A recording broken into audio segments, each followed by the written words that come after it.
உக்ரைனுக்கு இப்போ சமீபத்தில் குறிப்பிட்ட சில எண்ணிக்கையிலான பேட்ரியாட் இன்டர்செப்டார்ஸ் PSC-3 வேரியண்ட்ல வந்திருக்கிறதா செய்தியிலானது வந்திருக்கு. நம்ம வீடியோவில் பேசுகிறவங்களுக்கே இந்த அளவுக்கு டேட்டா கிடைக்குதுன்னா, ஒரு நாடு, அதுவும் உக்ரைனோட யுத்தத்தில் இருக்கக்கூடிய நாடு ரஷ்யா, அவங்களுக்கு இந்த டேட்டாலாம் கிடைக்காம இருக்குமா? நேற்று ரஷ்யா உக்ரைனுக்குள்ள ஒரு ஸ்ட்ரைக்கை பண்ணியிருக்காங்க. ஆனால் இந்த ஸ்ட்ரைக் எப்படி இருக்குன்னா, ரெகுலராக நடக்கிற ஸ்ட்ரைக் கிடையாது.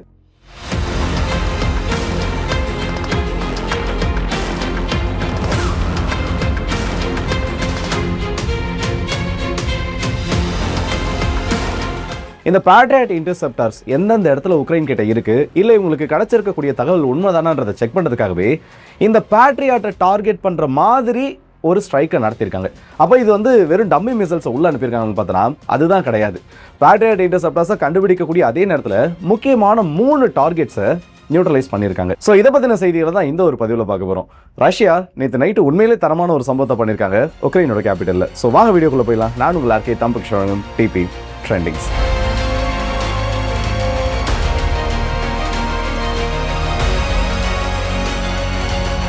முதல்ல ரஷ்யா ஃபயர் பண்ண மிசைல்ஸ் என்னென்னு பார்த்து முடிச்சிருவோம். அதுக்கப்புறமா அது எந்தெந்த பகுதிகளில் தாக்கியிருக்கு, இதனால உக்ரைனுக்கு ஏற்பட்டிருக்கக்கூடிய அந்த பாதிப்புகள் என்ன, எப்படி இதை ரஷ்யா ஸ்ட்ராட்டஜியை கட்டமைச்சிருக்காங்க, இது எல்லாத்தையுமே ஒவ்வொன்றா பார்ப்போம். சரி, மொத்தமாக ரஷ்யா எத்தனை மிசைல்ஸை ஃபயர் பண்ணியிருக்காங்கன்னு பார்த்தோன்னா, அதிகபட்சமாக 22 மிசைல்கள் வரைக்கும், அதாவது ரெக்கார்டட் இம்பாக்டை கீழே ஏற்படுத்தினது, இன்டர்செப்ட் பண்ணப்பட்டது, இதெல்லாம் சேர்த்துனா 22 மிசைல்ஸை ரஷ்யா ஃபயர் பண்ணியிருக்காங்க. இந்த 22 மிசைல்ஸில் 8 S-400 பேலிஸ்டிக் மிசைல்ஸ், அதாவது 480 சொல்லுவாங்க, மாடிஃபைடு மிசைல்ஸ், இதை பயன்படுத்தியிருக்காங்க. அதற்கு அடுத்தபடியா 8 இஸ்காந்தரியம் ballistic missiles, 4 KN-23 ballistic missile மற்றும் 2 P-800 ஆனிக்ஸ் மிசைல், அங்க பிரம்மோஸோட ரஷ்யன் வேரியன்ட், அந்த மிசைலை பயன்படுத்தியிருக்காங்க. ஸோ மொத்தமாக பார்த்தோன்னா 22 ஏவுகணைகள். இந்த 22 ஏவுகணைகளும் எந்தெந்த பகுதிகளில் இருந்து ஏவப்பட்டிருக்குன்னு பார்த்தோன்னா, 8 S-400, அதாவது 48U வேரியன்ட்ல இருக்கக்கூடிய அந்த கிரவுண்ட் அட்டாக் மிசைல் எல்லாமே பிரான்ஸ்க் ஓப்லாஸ்ட்ல இருந்து தான் ஏவப்பட்டிருக்கு. இதற்கு அடுத்தபடியா 4 KN-23 பேலிஸ்டிக் ஏவுகணை ஓர்னஸ் பகுதியிலிருந்து வீசப்பட்டிருக்கு. அடுத்ததா 2 இஸ்காந்தர் ஏவுகணைகள், இதே ஓர்னஸ் ஓப்லாஸ்ட்ல இருந்தா, ஆனா லிஸ்கை பகுதிக்கு அருகில் இருந்து வீசப்பட்டிருக்கு. மீதம் இருக்கக்கூடிய 6 இஸ்காந்தர் ஏவுகணைகள்ல 4 கோர்ஸ்க் ஓப்லாஸ்ட்ல இருந்தும் 1 ராஸ்டோவாண்டான் பகுதியிலிருந்து வீசப்பட்டிருக்கு. 2 P-800 ஆனிக்ஸ் ஏவுகணைகளுமே செவஸ்டோபோல் பகுதியிலிருந்து வீசப்பட்டிருக்கு. இப்போ ரஷ்யா எந்தெந்த ஏவுகணைகளை வீசிருக்காங்க, எந்த பகுதிகளில் இருந்து வீசிருக்காங்கன்னு பார்த்தோம். ஒவ்வொரு ஏவுகணையும் டிஃபரெண்டான டார்கெட்ஸை நோக்கி வீசப்பட்டிருக்கு. அந்த டார்கெட்ஸை நம்ம பார்க்கிறப்பவே இது ரஷ்யா என்ன ஒரு ஸ்ட்ராட்டஜியில் பயன்படுத்திருக்காங்கன்னு தெரியும். முதல்ல போல்டாவால இருக்கக்கூடிய கிரமன்செக் ஆயில் ரிஃபைனரி, இந்த ஒரு பகுதி இஸ்காந்தர் ஏவுகணை தாக்குதலுக்கு உள்ளாகி இருக்கு. அண்ட் இதுல மொத்தமா 3 இஸ்காந்தர் மிசைல்ஸ் வரைக்கும் பயன்படுத்தப்பட்டிருக்கலாம் தெரியுது. ஏன்னா இதுல கிளஸ்டர் வார்ஹெட்ஸ் கீழே அது இம்பாக்ட்ன்றது CCTV ஃபுட்டேஜ் வெளியில கிடைச்சிருக்கு. அந்த வீடியோ நான் முன்னாடி ப்ளே பண்றேன் பாருங்க. ஒரு டைரக்டான இஸ்காந்தர் ஸ்ட்ரைக் கூட இந்த பகுதியில் நடக்கல. ஆனா கிளஸ்டர் வார்ஹெட், கொத்து குண்டுகள் அடங்கி இருக்கக்கூடிய அந்த இஸ்காந்தர் மிசைல்ஸ் மினிமம் 3 சொல்லக்கூடிய எண்ணிக்கையிலாவது இந்த ஒரு ரிஃபைனரியின் மீது தாக்குதல் நடத்திருக்கலாம். இதற்கு அடுத்தபடியா கேஸ் ரிலேட்டட் டார்கெட் போல்டாவா ஓப்லாஸ்ட்ல, கரெக்டாக சொல்லணும் ரெஸ்டிவ்லிகா பகுதியில், இந்த இடத்துல ஒரு கேஸ் இன்ஸ்டாலேஷன் மீது தாக்குதல் நடந்திருக்கு. இதுவும் இஸ்காந்தர் மிசைல்ஸை பயன்படுத்தி தான் நடந்திருக்கு. அதுவும் கிளஸ்டர் குண்டுகள் அடங்கிய ஒரு ஏவுகணை. அடுத்ததா சென்னை ஓப்லாஸ்ட்ல இருக்கக்கூடிய முக்கியமான ஒரு எலக்ட்ரிக்கல் சப்ஸ்டேஷனும் அடிக்கப்பட்டிருக்கு. அண்ட் எல்லாத்த விட ரொம்ப முக்கியமான ஒரு டார்கெட் என்னன்னா, கியூவில் AB டெக்னாலஜிஸ்னு உக்ரைனோட ஒரு நிறுவனம் இருக்கு. இவங்க இப்போ வரைக்கும் என்ன பண்றாங்கன்றது வெளி உலகத்துக்கு தெரியாது. வெளி உலகத்தை பொறுத்த வரைக்கும் இவங்க ஒரு கமர்ஷியல் சப்ளையர். முக்கியமான சில எக்யூப்மெண்ட்ஸை அசம்பிள் பண்றது, மிஷினரி சம்மந்தப்பட்ட அந்த ப்ராஜெக்ட்ஸ் எடுத்து செய்யறது, இன்னும் சில இடத்துல பார்த்தோன்னா எனர்ஜி சம்மந்தப்பட்ட, இப்போ டேம் கன்ஸ்ட்ரக்ஷன் இல்லை எலக்ட்ரிக்கல் சப்ஸ்டேஷன்லாம் கன்ஸ்ட்ரக்ஷன் பண்ணுறாங்கன்னா அதோட கான்ட்ராக்ட் எடுத்து செய்யறது, இந்த மாதிரி பல வேலைகளை செய்யக்கூடிய ஒரு குரூப் ஆஃப் நிறுவனம் சொல்லலாம். ஆனால் இப்போ இவங்க என்ன பண்ணிட்டு இருக்காங்கன்னா, முழுக்க முழுக்க உக்ரைனோட ராணுவத்துக்கு ட்ரோன்கள் தயாரிக்கிறது, இல்லை அந்த ட்ரோன்களை அசம்பிள் பண்ணுறதுன்னு அந்த வேலையை பார்த்துருக்காங்க. அந்த ஃபெசிலிட்டி மீதும் தாக்குதல் நடந்திருக்கு. கடைசியா பார்த்தா ஒடேசா துறைமுகத்தின் மீது அந்த 2 P-800 ஆனிக்ஸ் ஏவுகணைகளும் அதோட தாக்குதலை நடத்திருக்கு.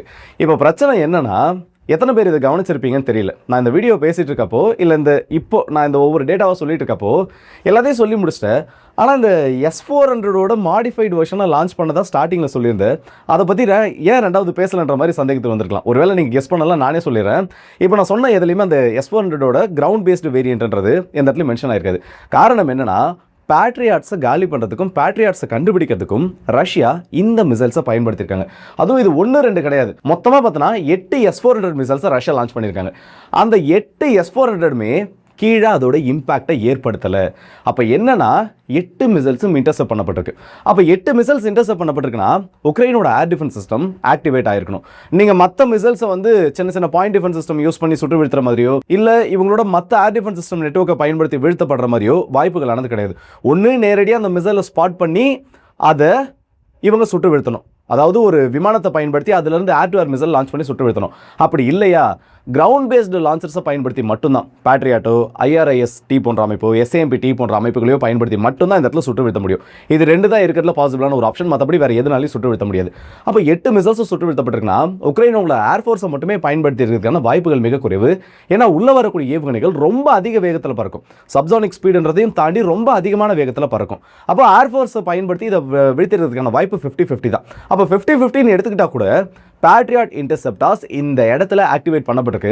அது சம்மந்தப்பட்ட சில CCTV ஃபுட்டேஜஸும் கிடச்சிருக்கு. 3 லான்ச்சஸ் விசிபிளாக தெரியுது. இந்த 3 லான்ச்சஸும் கீவோட பகுதிகள், அதாவது உக்ரைனோட தலைநகரத்தை சுற்றி இருக்கக்கூடிய பகுதிகள் தான் லான்ச் ஆயிருக்கு. அப்போ எப்படி இது ஸ்ட்ராட்டஜியாக மாறும்? ஒன்று, எல்லா மிசைல்ஸும் இன்டர்செப்ட் பண்ணுறதுக்கு இதை அனுப்பிச்சா பரவாயில்ல. அப்படி இருக்கப்போ இந்த வகையான டார்கெட்ஸுக்கு மட்டும் எதற்காக உக்ரைன் இப்போ இதை பயன்படுத்திருக்குன்னு சொல்லி ஒரு கேள்வி வரும். ஏன்னா இந்த மிசைல் ஸ்ட்ரைக்கை நீங்கள் தெளிவாக பார்த்தீங்கனாலே தெரியும், பெரிய ஒரு இன்டென்சிஃபைட் ஸ்ட்ரைக் கிடையாது. கீவில் அது AB டெக்னாலஜிஸை தவிர வேறு எந்த இடத்துலையும் பெரிய ஹிட் கிடையாது. அப்படி இருக்கப்போ இது அதிக வேகத்தில் உள்ள வரப்போ உக்ரைனை குழப்பறதுக்காகவே 8 மிசைல்ஸை உள்ள அனுப்பியிருக்காங்க. இத்தனை நாளோட டேட்டாவை எடுத்து பார்த்தோன்னா 10 இஸ்கேந்தர் உள்ள வந்தால் தான் ஒரு S-400ஓட மாடிஃபைட் மிசைல் உள்ள வரும். ஆனால் இந்த தடவை இஸ்கேந்தருக்கு ஈக்குவலாக உள்ள வருதுன்றப்போ ஒரு ஹைப்பர்சானிக் மிசைல் உள்ள வந்துட்டு இருக்கு. அதுவும் 8ன்னு சொல்லக்கூடிய எண்ணிக்கைலாம் ரொம்ப ரொம்ப அதிகம். அதுவும் இந்த எக்ஸாக்டான கியூவை நோக்கி வருதுன்னா வேற வழி இல்லாமல் உக்ரைன் பேட்ரியாட்ஸை ஆக்டிவேட் பண்ணுவாங்கன்னு ரஷ்யா ஒரு ஸ்ட்ராட்டஜியை ஃபாலோ பண்ணியிருக்காங்க. அந்த ஒரு ட்ராப்பில் உக்ரைன் விழுந்திருக்கு. 3 மிசைல் லான்ச் இருக்கு. இந்த 3 மிசைலும் அதோட டார்கெட்டை போய் அடிக்கணுன்ற அவசியம் கிடையாது. உதாரணத்துக்கு ஒரு 20லேருந்து 25 மிசைல் வேணாங்க, 30 மிசைல் கூட வைப்போம். அது ரொம்ப ரொம்ப அதிகம் வேணாம், இருந்தாலும் ஒரு 30 மிசைல் வைப்போம். இந்த 30 மிசைல் உக்ரைனுக்கு இப்போ புதுசாக கொடுக்கப்பட்டு அதன் மூலயமா லான்ச் நடத்தப்பட்டிருந்தாலும் 3 லான்ச்னால அதில் 10% காலி. இப்போ ரஷ்யா தொடர்ந்து இதே மாதிரி ஒரு 2-3 நாள் ஸ்ட்ரைக் பண்ணுறாங்கன்னு வைங்க, ஒரு வாரத்துக்கு அப்புறம் ரொம்ப பெரிய ஒரு தாக்குதல் நடக்கும். அப்போ அந்த தாக்குதல் நடக்கிறப்ப இன்டர்செப்ட் பண்ணுறதுக்கு உக்ரைன் கிட்ட இன்டர்செப்டார்ஸ் இருக்காது. ரஷ்யா பயன்படுத்தின அந்த ஒரு ஸ்ட்ராட்டஜியில் உக்ரைன் வசமாக மாட்டிருக்காங்க, அந்த ட்ராப்லையும் சிக்கியிருக்காங்கன்றது இது மூலியமாக தெரியுது. அண்ட் இதோட ரொம்ப முக்கியமான ஒரு விஷயம் என்னென்னா, ரஷ்யா ஃப்ரண்ட் லைனில் நிறைய இடத்துல ஃபைட்டிங்கை ஃப்ரீஸ் பண்ணியிருக்காங்க. இது இதுக்கு முன்னாடி நடந்தது கிடையாது. ஏன்னா ஒரு இடத்துல ஃபைட்டிங்கை ஃப்ரீஸ் பண்ணுறாங்கன்னா ஒன்று அந்த பகுதியை விட்டு ரஷ்யா பின்வாங்குவாங்க. அப்படி இல்லையா ரீசப்ளைஸ் வந்ததுக்கப்புறமா ரொம்ப பெரிய அளவு ஸ்ட்ரைக் பண்ணுவாங்க. ஜாப்ரோசிஷா ஃப்ரண்ட்டில் மட்டுமே மொத்தமாக 79 இடங்களில் ஃபைட்டிங் ஸ்டாப் ஆயிருக்கு. இது ரொம்ப அப்நார்மலான ஒரு சினாரியோ. இதுக்கு முன்னாடி இவங்க இது இப்படி பண்ணதே கிடையாது. இது உண்மையிலே ரஷ்யாவுக்கு பாதிப்புகள் ஏற்பட்டிருக்கா இல்லை ஏதாவது ஸ்ட்ராட்டஜியாக ஃபாலோ பண்ணுறாங்களான்னு தெரியல. ஆனால் 79 இடத்துல ஃபைட்டிங் பாஸ் ஆயிருக்கு. பேரலாக உக்ரைன் சைட் பார்த்தோன்னா அவங்க நடத்தக்கூடிய சில தாக்குதல்களும் இந்த இடத்துல கம்மியாக இருக்குது.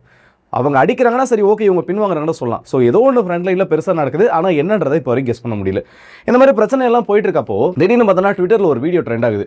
இந்த வீடியோக்கு இதுக்கும் சம்மந்தம் இல்லை, இருந்தாலும் சொல்கிறேன், பார்க்குறதுக்கு நல்லா இருக்குது. ரஷ்யாவோட ஜெரான் 2 ட்ரோன்ஸ் ஈரான் கிட்ட இருந்து அவங்க வாங்கி மாடிஃபைட் ஷாகித் ட்ரோனோட மாடிஃபைட் வெர்ஷன் அதை இன்டர்செப்ட் பண்ணுறதுக்கு உக்ரைன் ட்ரை பண்ணுறாங்க. அந்த ட்ரோன்லேருந்து எடுக்கப்பட்ட ஒரு வீடியோ. திடீர்னு பார்த்தோன்னா அந்த வீடியோவில் 2 எக்ஸ்ட்ரா ட்ரோன்ஸ் தெரியுது. என்னடா இது, ஒரு வேளை ஏதோ டீகாய் ட்ரோனை உள்ளே அனுப்பியிருக்காங்களா இல்லை எதனா புது விதமான ட்ரோனை ரஷ்யா ரெடி பண்ணி உள்ளே அனுப்பியிருக்காங்கன்னு பார்த்தோன்னா அதுதான் கிடையாது. அந்த ஜெரான் ட்ரோனில் 2 FPV ட்ரோன்கள் இருக்குது. ஒரு ட்ரோன் அதிலிருந்து 2 ட்ரோனை லான்ச் பண்ண முடியும்.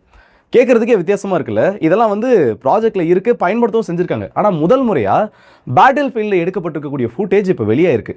ஸோ ட்ரோன் வார்ஃபேர் எந்த அளவுக்கு எவால்வ் ஆகுது, ஒரு ட்ரோனை லான்ச் பண்ணி அதையே மதர்ஷிப்பாக பயன்படுத்தி அதிலிருந்து அடுத்த 2 ட்ரோன்களை லான்ச் பண்ண முடியுன்றப்போ இந்த யுத்தம் எந்த அளவுக்கு இவால்வ் ஆகுதுன்றதை இந்த நிகழ்வுகள் தெளிவாக காமிக்குது. ஜஸ்ட் ஒரு ஷாஹித் ட்ரோனையே மதர்ஷிப்பாக பயன்படுத்தி இந்த அளவுக்கு லான்ச் பண்ண முடியுதுன்னா ஃபியூச்சர் ப்ராஜெக்ட்ஸை நினச்சி பாருங்கள். நம்மளோட கேட்ஸ் வாரியர், AMCயோட அந்த மதர் ட்ரோன் ப்ரோக்ராம், அதுக்கு அடுத்தபடியாக பார்த்தோன்னா இன்னும் சீனா கிட்டலாம் பெரிய இப்போ ஏரியல் ரீஃபியூலிங் டேங்கர் மாதிரி ட்ரோன் டேங்கர்ஸ் உருவாக்குறதுக்கான அந்த ஒரு ப்ராஜெக்டில் இருக்காங்க. நினச்சி பார்க்கவே கொஞ்சம் ஸ்கேரியாக தான் இருக்குது. ஸோ ட்ரோன் டெக்னாலஜி வரக்கூடிய காலங்களில் கண்டிப்பாக ஒரு வேகம் எடுக்கும். நான் பல வீடியோஸில் சொல்லியிருக்கேன், திரும்பவும் சொல்கிறேன்.